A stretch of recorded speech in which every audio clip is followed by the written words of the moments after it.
Добар ден, благодарност до Комунална хигиена која што помогна ова организација и е главен организатор на големата акција на град Скопје, во која што учествуваат јавните претпријатија со целокупната администрација. Целта на денешната акција, како што веќе беше истакнато, да ја зголемиме свеста на секој од нас поединечно, на секој граѓанин, бидејќи чистиот град е нешто што прво го заслужуваме, меѓутоа нешто што и секој од нас поединечно е одговорен.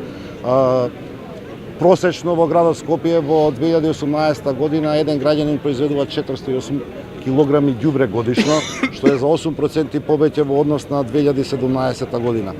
Имајќи го тоа во предвид, градот спроведе постапки, веќе се набавени нови контейнери со поголем капацитет од 3,2 литри, нови возила, нови корпи за джебен отпад, кои што ќе ги промовираме во текот на јуни месец кога ќе стасаат возилата.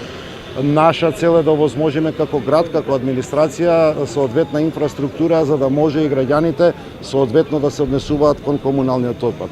Скопје може да биде чист град, дали тоа ќе биде зависи од секој од нас. Ние сме должни да ја завршуваме нашата работа, граѓаните се должни заедно со нас да се грижат за чист град.